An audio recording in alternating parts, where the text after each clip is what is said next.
Ya. Bismillahirrahmanirrahim. Assalamualaikum warahmatullahi wabarakatuh. Perkenalkan, nama saya Kurnia Manur dari kelas 1A. Alhamdulillahirabbil alamin. Wassalatu wassalamu ala asyrofil anbiya'i wal mursalin wa ala alihi wa sahbihi wa tabi'ahum bi ihsan ila yaumiddin wa ma ba'd. Puji syukur kita panjatkan kehadirat Allah Subhanahu wa taala atas nikmat yang diberikan kepada kita semua sehingga bisa berkumpul di tempat ini dalam keadaan sehat walafiat. Salam dan selawat senantiasa tercurah kepada Rasulullah Muhammad SAW yang telah mengantarkan kita dari alam jahiliyah menuju alam Islami. Baik teman-teman, di sini saya akan sedikit menjelaskan terkait emosi menurut psikologi. Jadi, emosi merupakan interaksi kompleks yang melibatkan pengalaman, perilaku, respons fisiologis terhadap peristiwa tertentu. Emosi terbagi menjadi dua macam, yaitu emosi positif dan emosi negatif.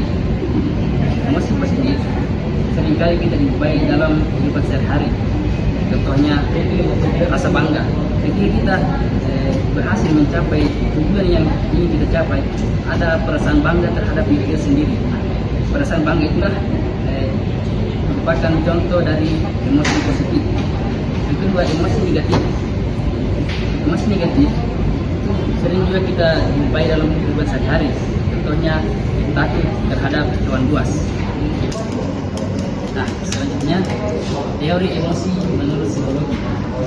Di sini teori emosi dalam psikologi terbagi menjadi tiga teori. Yang pertama, teori James Lange. Teori James Lange mula-mula dikemukakan oleh James yang pada waktu yang bersamaan dikemukakan juga oleh Lange. Jadi teori ini disebut teori James Lange. Teori ini menjelaskan bahwasanya emosi terjadi akibat aktivitas jasmani seseorang. Nah, contohnya sedih karena dia menangis atau takut karena dia gemetaran. Teori yang kedua yaitu teori Fehrenbach. Teori ini dikemukakan oleh Fehrenbach atas penelitian dari Bach. Teori ini tidak sama dengan teori James Lange, yaitu emosi tidak bergantung pada aktivitas jasmani seseorang, melainkan emosi bergantung pada aktivitas otak bawah atau otak sentral. Jadi teori ini seringkali disebut sebagai teori sentral dalam emosi. Baik, sekarang teori yang ketiga yaitu teori Schuster-Singer.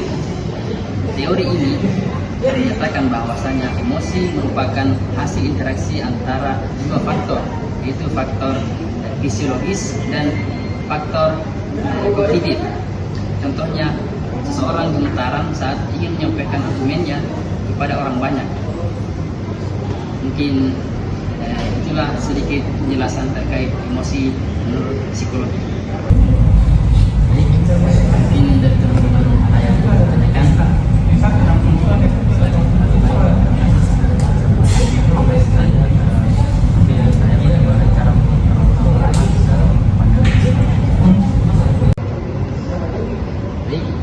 Dalam Islam ada beberapa cara untuk mengontrol emosi.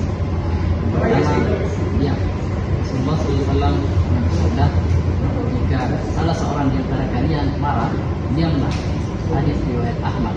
Yang kedua, berwudu. Mengapa kita harus berwudu? Ketika kita marah, dengan berwudu, amarah kita bisa meredah dan pikiran kita bisa menjadi tenang. Yang ketiga, beristighfar. Ketika kita sedang marah, maka beristighfarlah, karena dengan beristighfar kita memohon ampun kepada Allah supaya dosa-dosa kita yang ampuni ketika kita hendak marah. Mungkin itulah jawaban yang bisa berikan pada penanya. Baik, jadi itulah sedikit penjelasan dari saya terkait emosi menurut psikologi. Jika ada kesalahan, itu datangnya dari saya sendiri. Jika ada kebenaran, itu datangnya dari Allah Subhanahu wa taala. Sebelum kita menutup pertemuan kita membaca doa kafaratul majlis. Subhanallahumma bihamdik, asyhadu an la ilaha illa anta, astaghfiruka wa atubu ilaik. Billahi fi sabilil haq, fastabiqul khairat. Assalamualaikum warahmatullahi wabarakatuh. Waalaikumsalam.